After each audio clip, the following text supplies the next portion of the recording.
There are so many different travel trailer RVs with bunk beds in them that accommodate for a family, but this particular layout here I think is a really practical one that I have not seen very often, and I'm pretty excited about it. So let's go take a look.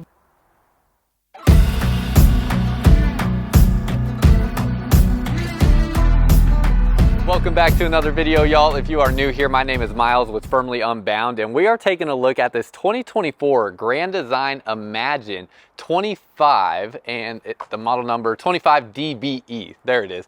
This is actually my first time seeing this model in person, and it's about the standard size you would see for a mid-sized travel trailer with bunk beds, but man, the layout inside of here is definitely unique and not common. So you'll be able to see the floor plan layout and the specs on the screen, and you can see that layout there. It definitely has a great amount of seating inside. You also get an outdoor kitchen, and I just think this thing is really practical for the average family looking to go out and camp inside of a travel trailer.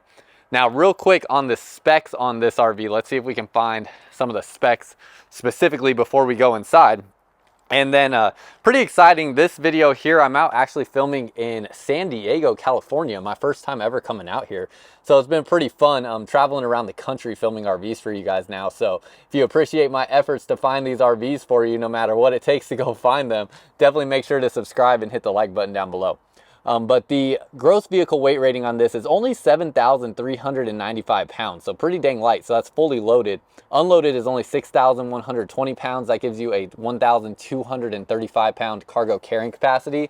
So with that there, the specs are actually going to land this in, you know, being potentially half-ton towable by a good amount of modern half-ton trucks, as it's not too terribly large. Obviously, be very aware of your own truck's specs, so you're making sure that you're towing safely, and also understanding, you know, the tongue weight here, where the tongue weight's typically about 10% of the weight of the trailer, so probably going to be around a 700-pound tongue weight or so, and how that relates to your payload capacity on your truck. But good size overall, and you have two entry doors here, plus you get the outdoor kitchen outside, but we're going to come take a look at the outside stuff after we go inside.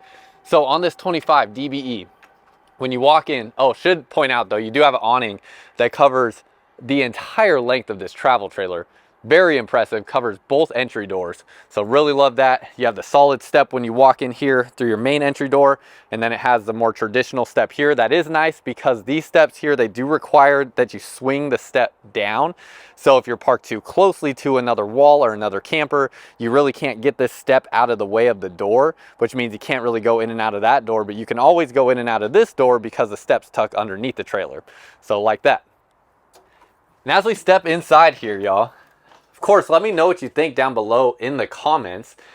And I think, again, this is just a really practical family style floor plan layout where, look at this. So traditionally in bunkhouse travel trailers like this, where you have the bunk beds in the back corner, almost always they have some sort of configuration where maybe it might be a condensed version of this, or, you know, like a lot of times you might only find just the U-shaped booth dinette or a standard booth dinette, or just a sofa, or just recliners. You don't get both a sofa and a dinette. That's what you see a lot of times in a travel trailer of this length.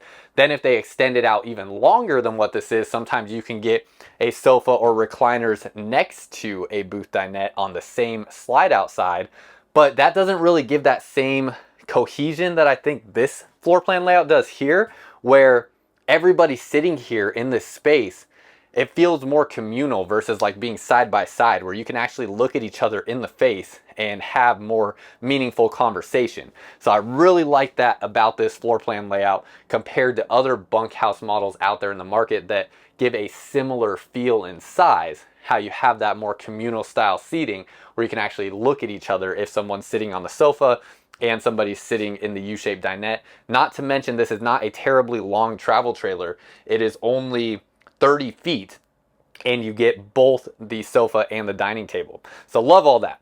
Above the dining table, you have your TV there. So the only people not able to see the TV would be people sitting in this back booth space. And you know what? Just to test this out too, this is kind of interesting. Let's see.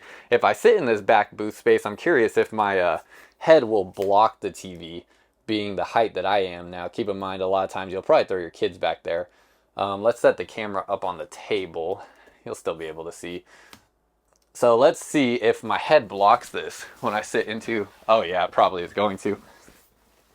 So you can see with my height here being 6'1", my head does block the TV. So you'd want to put the little ones on this back wall right there so that they don't block the TV if you are trying to watch something. But that's just something to be aware of with where the height of that TV sits. That looks to be about a 32-inch screen TV, so not terribly large, but I think the goal of a camper like this anyways is, you know, for people looking mostly to do like weekend camping trips, maybe week-long camping trips, and not spending a whole lot of time actually watching something on the TV. But if you sit on the sofa, I think this is a really nice viewing position for the TV there. If kids want to take a second to chill out and watch something and take a nap, this is a great spot where that can be done. And then around your U-shaped dinette, you do have storage underneath here. So you can see the storage space under there. It is kind of interesting. I don't know why this door opens this way. It feels like it's opening the wrong way to me. I feel like it should open up the other way. It didn't feel natural for that door to open up that way. So it's kind of interesting. It does give it a symmetrical look where you have the handle on the outside here and handle on the outside there.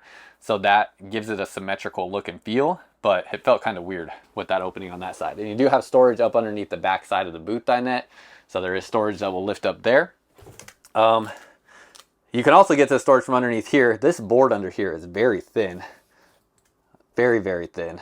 Definitely needs those supports underneath there as well to hold that up, because that's not a thick piece of board underneath there. Then you have outlets here and USB Type-C connections on both sides of the booth.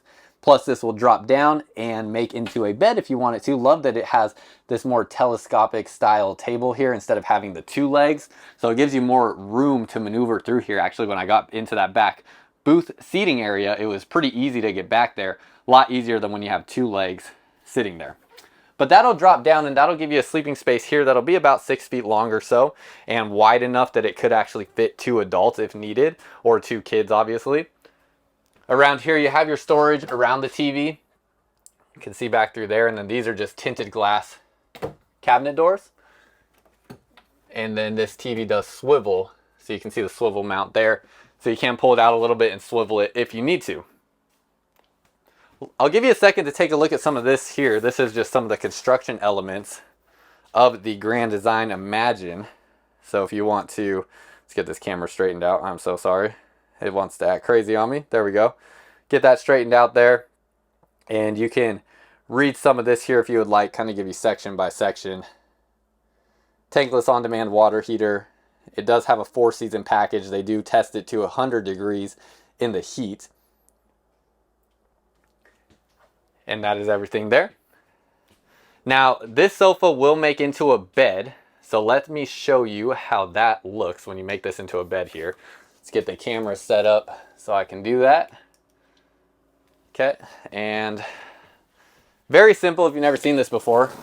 This is a tri-fold sofa. So there's 2 different styles of sofas that you'll see in campers that make into beds. Anytime you see a sofa in an RV, it's going to make into a bed. But there's 2 different ways that they'll make into a bed, and this is a tri-fold sofa, which makes into a larger size bed than a jackknife sofa, which would be the other version. These legs are adjustable, so if you do need to adjust these legs for it to sit level, it can do that. And then you flip this back down, and you have a bed. And it's about the size of maybe like a full-size bed or so. I'm 6'1", 6'2" with my shoes on, and yeah, my feet hang off the edge and my head's kind of off the edge. So I would say this is probably about 5'8" in length or so. Probably a good estimate. I wish I had a tape measure on me, but I do not. But probably about 5'8". And again, it can fit 2 people here side by side if needed. Now it's likely you probably won't need that very often because you have the bunk beds in here, but you have it in case you do need it. And there is a little bit of a gap behind the sofa. So actually, if you wanted to extend the length of the bed a little bit, you could like stuff something back down in there, like some pillows or something like that. And you get it up to the same height as the bed, and that'll give you a little bit more length if you have something tall enough there to get a little bit more support all the way to the back sidewall. Coming along this way, nice big campsite window so you can see out into your campsite there. When we walked in the door, you have all of your light controls here, your slide controls, awning controls, and your light switch. The lights in the ceiling, they are using these LED light strips and they are dimmable.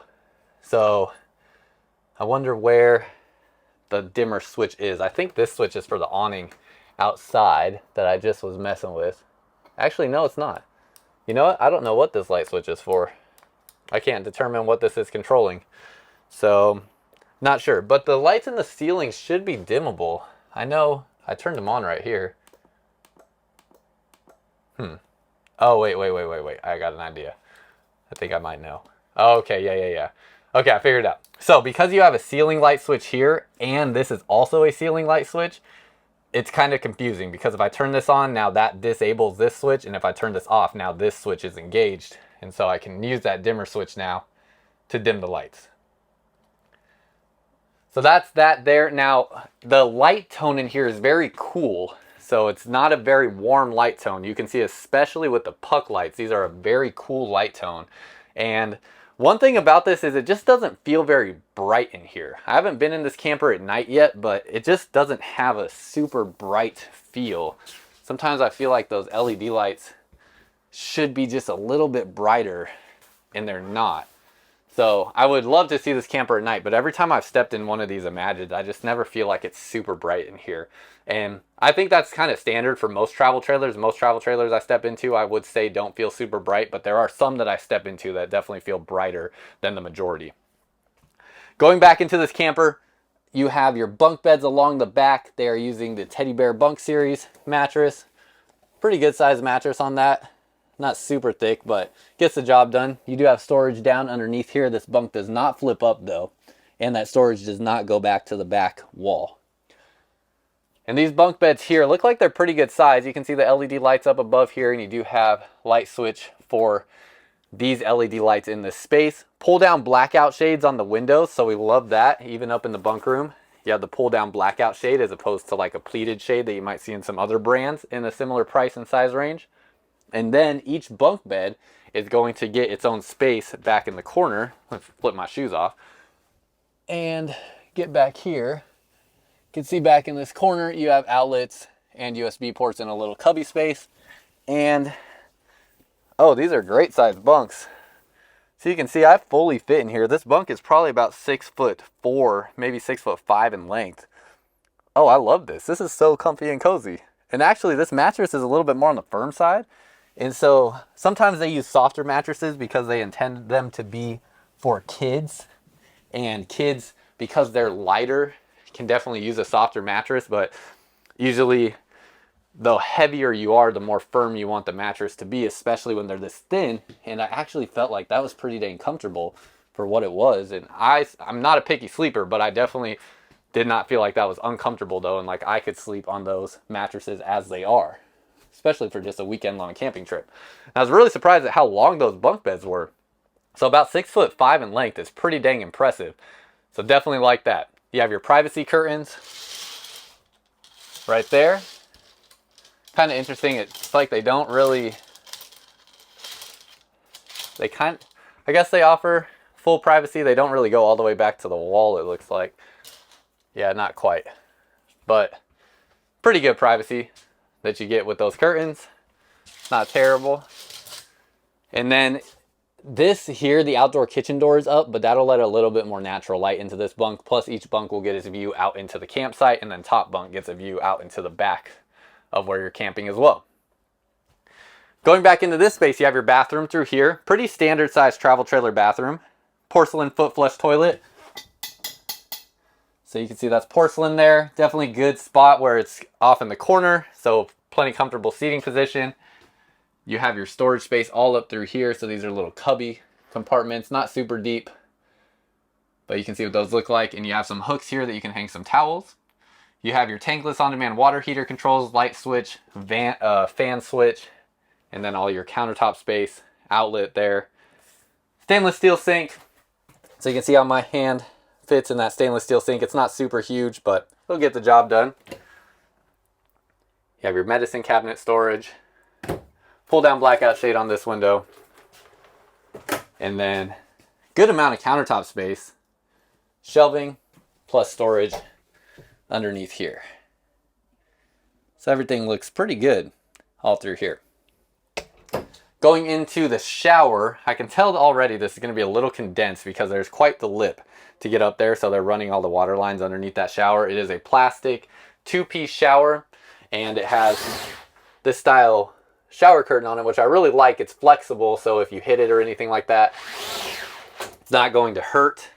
And then when I step up in here, you'll be able to see how I fit in this shower, being 6'1" without my shoes on. Let's go ahead and take these off. And 6'1", you can see the height in the shower here. Definitely not ideal without the skylight, but stepping up into the skylight, it's probably about 6'4", I would say there. This sits kind of low, so I would definitely have to lift this up over my head and probably squat down a little bit, but you're taking a camper shower, so what do you expect? Really wide space though. When I close this, my shoulders are not going to hit that space. I would have to be probably almost twice as wide as I am for my shoulders to actually hit that. So I like the space in here. It feels comfortable as far as width goes. It's just a little tight height-wise for someone my size. But if you're shorter, it's definitely an advantage to being shorter when it comes to campers, as they're not designed for taller people. Let me get my shoes on and spin you back around. And let's go look at the kitchen space. Another thing I really like about this camper is the pantry that you have in here. You have another spot here to hang towels with the rod on the door. Getting distracted while I try to slip my shoes on. There we go. Okay, and as we walk around into this kitchen space, let me show you the pantry real quick, because you get a great sized pantry in here. Look at all that pantry space you have. Even gives you a couple pull-out drawers, motion activated light when you open the door. And you can see they're using like a plywood style construction there on the drawers. So that is your space through there. 12-volt refrigerator. It's a Furrion 12-volt refrigerator. So you can see your space inside there. Pretty standard size RV refrigerator for what we see in travel trailers nowadays. And then going to your kitchen space, because it is limited on countertop space, they are giving you flip up countertops on both sides of the kitchen. Definitely do lose out on a bit of countertop space with this style design here. But I think a lot of people might prefer to sacrifice the kitchen space for all the additional seating space that you're getting in this travel trailer. Because what they also could have done that you see in some travel trailers is like they could have moved this door to the other side of this window, push that window over, and then they could have extended out the countertop space and left the sofa out. That's something that you might see. Some things are of a similar configuration to that. So definitely losing out on some of the countertop space, but I don't know how much people will necessarily feel like they need it for a weekend camping trip. You know what I mean? When my family, we camp on the weekends and we do weekend trips, we very rarely use our interior kitchen on our RV. We almost always cook outside or over the fire.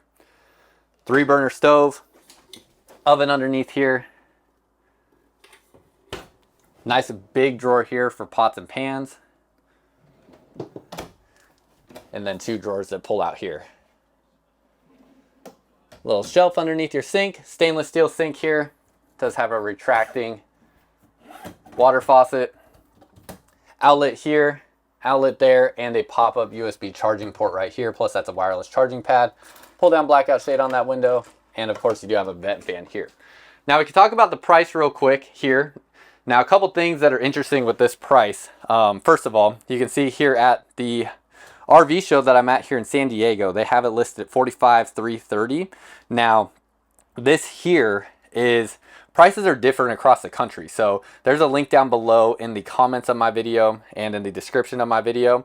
And you can see all of the different locations across the US with Blue Compass that you can find this RV. There's many of them across the United States. And some of the prices vary depending on where you're looking at and things like that. But this is what they currently have this one listed at here in San Diego. You have your microwave here, pretty standard size RV microwave, not a residential size. Again, you have your vent fan that will vent out smells while you're cooking. Storage shelf up above there, and then cabinet space up through here. That goes all the way to the back wall. And, whoop, flinging things around here. And that is your storage space there. Definitely knock this off. I've never really taken time to read this, but this is what they have to say about their premium wood core cabinet doors. Put that back on there and close that up. And then going back into the bedroom, actually one thing I missed too, you do have a little vent here with a mini little fan. And then going back into this bedroom, really nice wide door back into this space. It is a sliding style door. And then you have your bed back in here.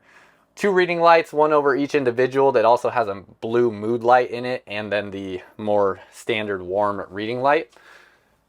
One thing that is interesting is this is looking to be a 30 amp RV, so you have your AC ducted back into here. Don't think that's too concerning with the size of this RV. It might be a little more troublesome if you're in a climate like Texas or Arizona or something like that, camping in the summer in 100-degree heat, only having one AC. But it does not look like it has the option to add a second, so I think, you know, that may potentially be like climate specific where you decide to get a camper like this or go camp in a camper like this. But you still may even be able to make it work and be comfortable in a hotter climate, especially if you get some sort of like portable AC. There's lots of portable AC options that you could literally just set up in this bedroom that would just like, you could just set it on the floor or set it on a stand or something, and they're not very big. There's lots of options out there like that. Now this bed here, actually we'll get to the bed in a second. Let's look at the storage real quick. You have your clothing storage through there, so you can hang your clothes. That goes very far back. There's lots of space through there. Drawers that pull out on the side of the bed. Outlet down here. Pull down blackout shade on your window. One light strip up in the ceiling of the bedroom. Plus it does have a light strip underneath the bed right here. You can see that, and your reading lights. Again, you have these cubbies back here with outlets and USB ports, plus a USB Type-C connection. That's also your cover for the sink, so it has that kind of prep style cover. Really big storage up there. You have hidden hinges on all your cabinets, so it gives it a much cleaner look, and I love the 3-tone cabinet color that they go with. Same storage setup on that side, and then underneath the bed, you're going to have storage under here. So storage underneath the bed, it has this kind of floating drawer that you can use to arrange your storage under there. Strut assisted, the corners are cut underneath here, and the base of the bed is a plywood sheet there. But like that they cut the corners so you don't have to worry about hitting your feet on there or anything like that. And then when I get up on this bed, I don't know the exact dimensions of the bed, but actually, you know what? I think it says it right here. Okay, it is a 60 by 80 queen bed. So yeah, a true residential queen on that bed. So love that. It is a little bit of a non-traditional bed shape as the corners are rounded, but it is a standard queen size. Headboard looks nice. Again, your reading lights, let me just show you the blue mood light that you have there as well. And then that is just about everything on the inside of this camper. So let me know what you think so far. Oh, another thing I should probably point out too, you do have these slide out floors that are going to have a bit of a lip on them. So you can see that is a potential spot to like stub a toe on there, especially if you're trying to like walk to the bathroom in the middle of the night. Got to be aware of that. So not a huge fan of that, but that is just what they had to go with the style slide out that they are using. But that's everything on the inside. So let me know what you think so far, and let's go hop outside and show you some things outside here. So first of all, whenever you see these red brake drums, they are using an ABS system here from Lippert. So you have that Lippert ABS system on this Grand Design Imagine. Goodyear Endurance tire. It is a 205/75 R14 tire, and it's using a standard style suspension or leaf spring suspension there. Underneath here, you have a storage spot for a sewer hose, and you do have a fully enclosed underbelly. All your water tanks and water lines sit above the enclosed underbelly, so they'll stay warm and prevent freezing when you keep your furnace on. You have a huge griddle cooktop here, so this is a capital griddle cooktop, and then you have your little mini fridge right here. Mini fridge there, and then you have some storage space up underneath here, a light there, and looks like no outlets in that space that I can see. You have a spray port here, so you do have a water source right by your outdoor kitchen setup, and it does have this little countertop space. This also flips up, so you can kind of block off that area if you're wanting to just protect that space from any grease splashing or stuff like that. That is pretty nice, as it can get a little messy around the outdoor kitchen area. You have manual stabilizers on this camper, which I don't really mind this too much, to be honest. At first I thought that like this was far inferior to like a electric stabilizer system, but if you keep a drill in your camper with a bit that attaches to this, these actually shoot down and up faster than an electric stabilizer does. So I don't think it's all that terrible, to be honest. I think it's pretty fine to be to get away with a manual stabilizer. But I know people have their own opinions on that, so you can let me know what you think. Again, awning covers the whole length of that camper. We love that. Tankless on-demand water heater along the back. You do have a accessory hitch back here, so it's rated for 300 pounds, not rated to tow. Ladder to get up onto the roof. Your connection back here is a 30 amp connection. And then let's go ahead and hop up there. You can see spot prep to add a backup camera. And if we hop up here, there should be solar up on the roof here. There is 180 watts of solar up on the roof, and you have your Winegard digital antenna as well. One thing you should know about your roofs, if you've never owned an RV before, the seals that are around everything up here, it is your responsibility to check and maintain those over the years of ownership. You should definitely get up here at least once or twice a year and check those seals. And if there is any cracking or peeling or anything like that to those seals, it's your responsibility to fix those. If you don't, you are going to end up potentially having water damage in your roof, which is how that occurs. So very important to get up there and check those seals often. Down underneath here, you have your black and gray tanks. Everything looks like it comes to this one spot. Actually, that's not true. You have a gray tank up front for your sink, and then black and gray tank for the bathroom is right here. So all those will come to this spot. You have a, again, spot there to store your sewer hose, so quick, easy access to that. And then you have a Schwintek slide mechanism on your slide outs here. This is a black tank flush valve, so you can connect a water hose here to flush out your black tank with pressurized water. Black tank is everything that your toilet runs through, so it's going to clean out that toilet tank essentially. Then again, you have your gray tank dump valve underneath there for your kitchen sink. And then down underneath here, you have your battery disconnect switches, your water management system, outdoor shower with hot and cold water. And love that they're doing kind of this like rubber style flooring right here. It looks really nice. It just is going to be a little bit more durable for you, and also going to have water resistance to it as well. So if moisture did get in here, you could soak it up, and it's not going to hopefully soak into anything down here too quickly if that did happen. Has your solar charge controller there. That's a 40 amp solar charge controller underneath here. Then you have your LED light strip around there. It does have like a motion activated thing right here. So I think that's going to be a motion activated sensor for that LED light strip. So it should turn on as soon as you open up this door, as long as the switch is on. All aluminum framing on here, you can see that. And then it's going to, let's make sure it's welding on both sides of the frame. Let's see. Looks like that's a weld right there. Yep, okay, yeah. So we got welding on both sides of the frame. That's good. Welding on both sides of the frame underneath there. And that is pretty much everything, y'all.